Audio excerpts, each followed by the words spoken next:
Ah, yes. Welcome back to Rudy's Emporium's Timmy's. I kind of tend to make a small little list when I get a lot of questions on the same topic, and I kind of compile them, and like once every month or so, I'll make a little video like this where I just kind of go through 5 or 6 very commonly asked things going on. In this video, talking about Magic collector boxes, a lot of questions on Rudy. What do you think of these things? A lot of patrons asking about Magic collector boxes lately, secret layers. Rudy, we for love of God open up new patron slots because all these special kits and things. Rudy, new shirts. And are you happy with what you did with the Gem Keeper Rudy card?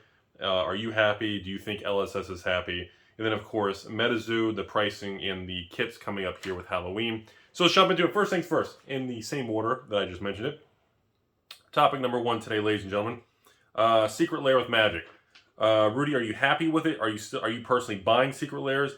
Yes, I buy the max amount of every Secret Lair. I know this is it is what it is. I think the max on the last 2 Secret Lairs have been 30 each. Like the order size is like 10 or 14 or 12,000 in order. I buy the max of every Secret Lair moving forward. Yeah, I said it. I'm going to be honest with you. Do I still really enjoy the concept and the volume of Secret Lairs? I still think they should kind of throttle it back a little, but I think they're going to keep the same pace of every about 45, 60 days for a new Secret Lair. And if anything, I think they may even go every 20, 30 days and speed it up because it's a cash cow and the data shows that the market is supporting it. No matter how you feel about Secret Lairs, how I feel about Secret Lairs, it is a thing. It's not going anywhere. Magic has proven that Secret Lairs are very profitable. The demand is very high.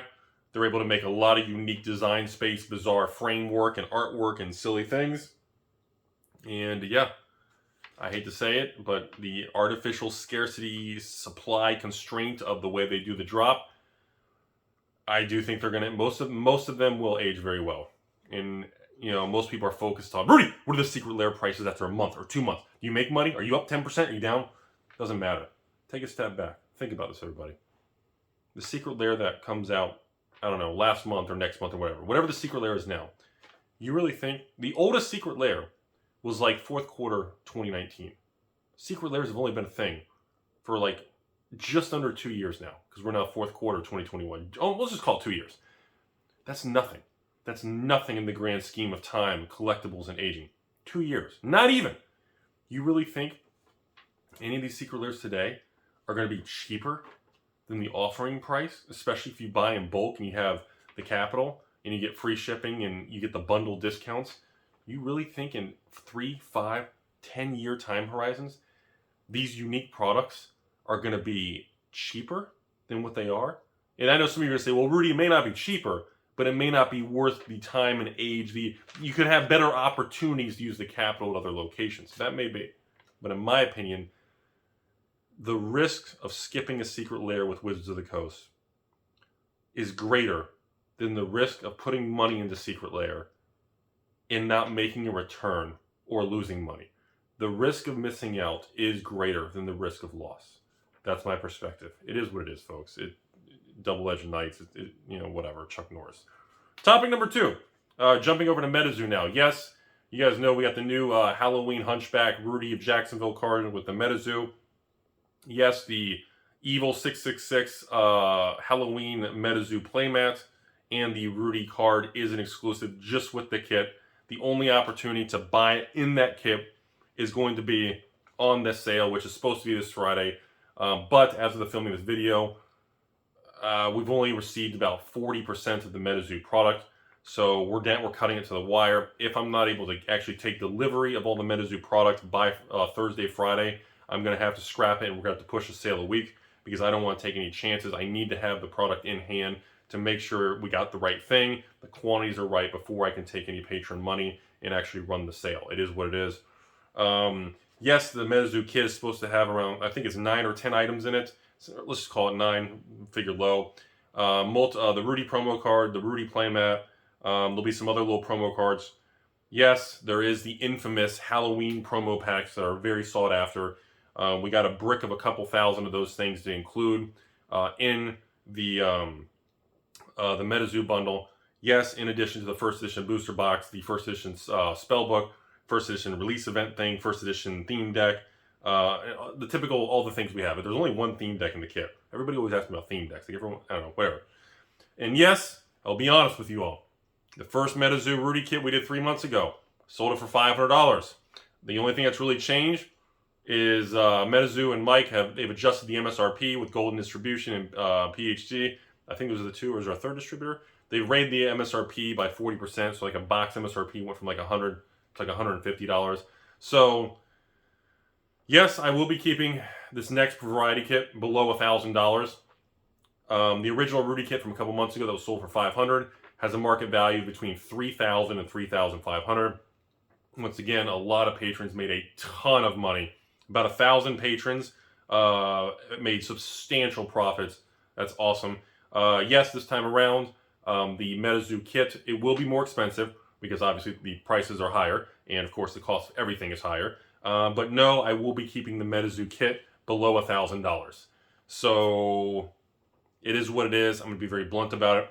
It's going to sell out very quickly. It's going to be a bloodbath. There's going to be a lot of angry patrons, which is going to lead me to the next comment. So most likely I will experience a purge of patrons that are going to get really angry and close their account. You're going to see a lot of turbulence when that sale actually goes live, either this Friday night at 9 or the following week if we can't get the product in time.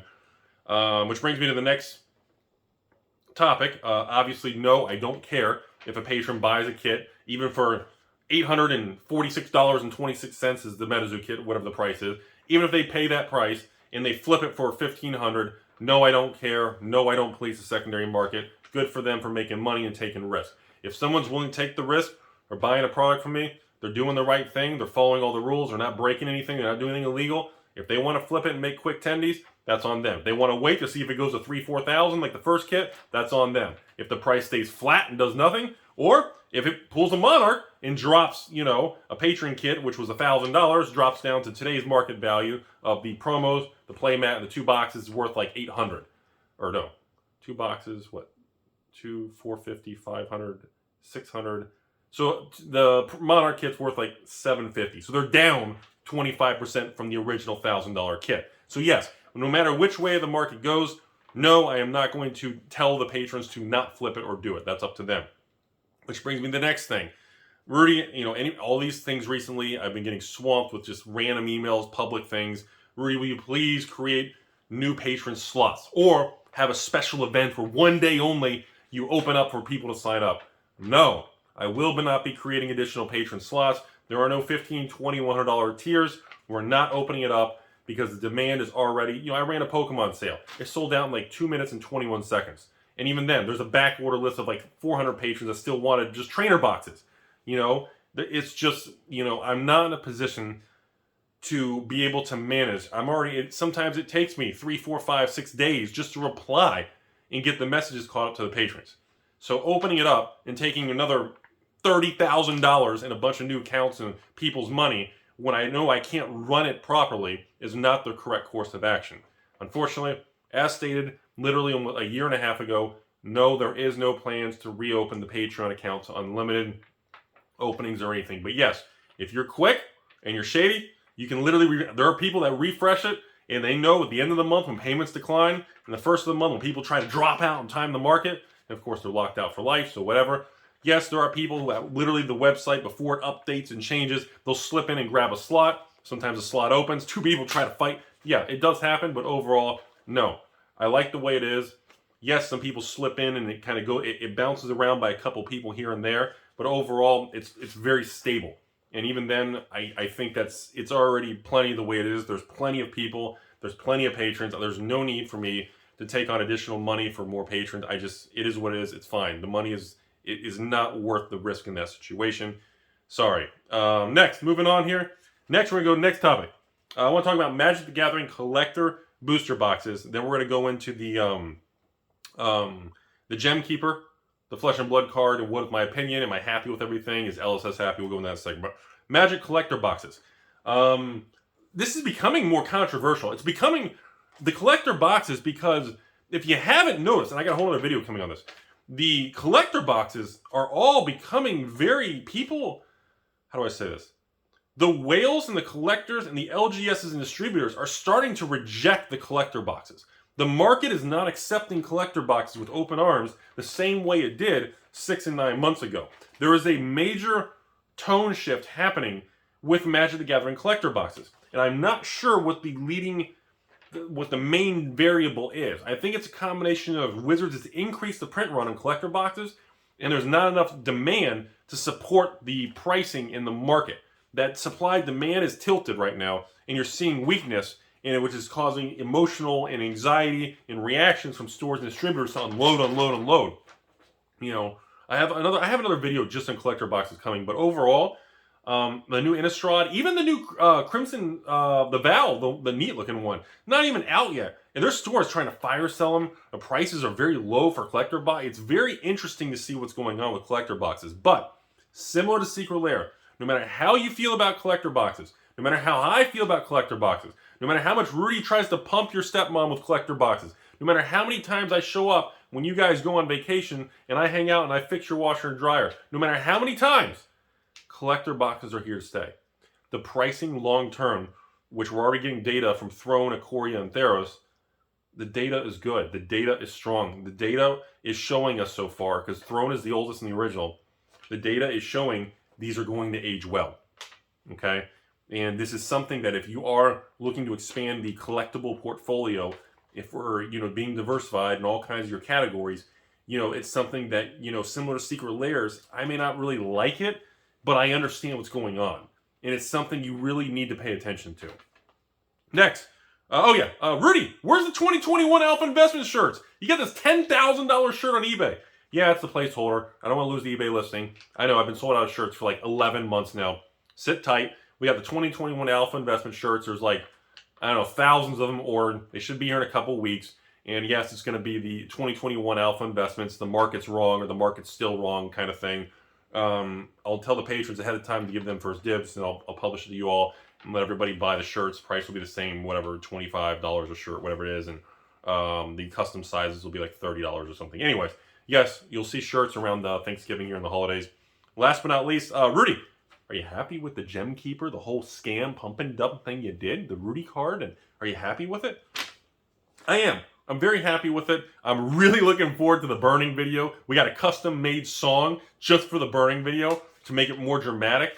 I'm waiting on about 40 or 50 international orders to make sure they get them safely.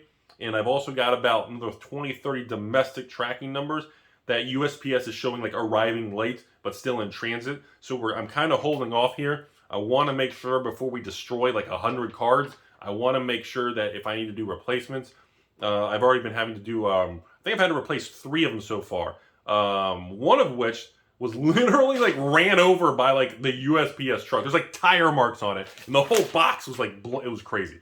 And yes, for the people who do own the card, or people who are looking on eBay to buy it because you're not a patron, be aware these are 2019 WTR era Flesh and Blood printed cards. They have the same print issues, the Gem Keeper card does, as the Welcome to Wraith original Alpha printing fab cards do. In other words, you got your corner chips, just like the cold foil cards will have scratches or a corner ding, because these are original 2019 era Flesh and Blood cards, so you're going to see imperfections.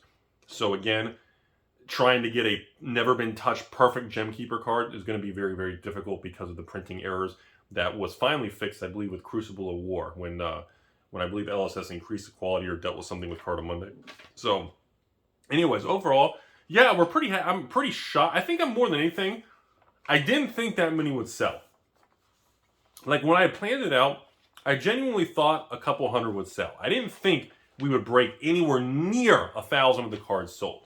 Even like LSS was like, I will see how many we sell, maybe half. And talking to them, they were more surprised on the demand, because the intention was the price being so high, it would discourage it. And we only thought maybe 20% of the cards would sell. Not like 80, 90% of the cards. That was the biggest shocker of the whole thing. It was a very big whoa. Yes, moving forward, there'll be, with the future sets, we got the new supplemental Flesh and Blood set coming January, I think it is, or the end of January, maybe February 1st. And then, of course, Q2, we'll have another set, and we'll have some other special fun things and variety kits and promotional kits with first edition releases and the unlimited edition releases and all that. That will be coming. That's still on target. No, there are no plans to make another Gem Keeper card or another Gem Keeper with Rudy on it. There's no other plans to make a Flesh and Blood card with my face on it. So, not to make sure there's no confusion there. So yes, we do plan on more promotional variety kits and exclusives and fun things, but no, there are no more plans to make cards with my face on it. Unlike MetaZoo, on the other side of the coin, with MetaZoo, yes, the goal is to kind of make a Rudy library, because I think it'd be kind of cool as after 5, 10, 15 MetaZoo sets, you know, there would almost be like a fancy custom display case or a finalized thing with you could have like a series or a timeline. There's something special with them, kind of thing. But yeah, so that's MetaZoo. Yeah, we are planning on continuing that. Flesh and Blood, the promo kits and things will not have a Rudy card, but they'll have different promos in it. So overall, yeah, I'm pretty shocked and happy about it. You know, I'm very happy, and I think LSS is also pretty happy with the amount of publicity and how far the reach was of the publicity stunt. I think that was the ultimate takeaway. The amount of YouTubers and like Magic the Gathering YouTubers who for the first time ever covered a Flesh and Blood topic with the Rudy card, and it hit huge views, and other smaller channels and in other words, it caused so many people to talk about it. It spread the name of the game to all kinds of people who've never heard of it. It was like, what is this? Is this a scam? You know, and I don't care. Well, Rudy, that's bad. You don't, but people know about Flesh and Blood, but in a negative light. That's BS. I don't care what you think about that. Overall, as long as the name is spread and name recognition and just kind of getting the word out is the ultimate marketing. Doesn't matter if it's positive, negative, or anything. Like I've always said, just getting the name out is the key of anything. That is just the creme de la. I can't even talk. It's just, that's the goal. And overall, very happy with the reach that I was able to achieve with that. So those are all really the questions. So really excited with the shirts. Pretty nervous about the MetaZoo thing because I feel like it's going to be a flipping disaster because the demand is so high. And collector boxes and secret layers for Magic, they are the future. And I think they're going to continue to do good. And I don't think most people like to hear that. Have a great day. This is what it is, folks.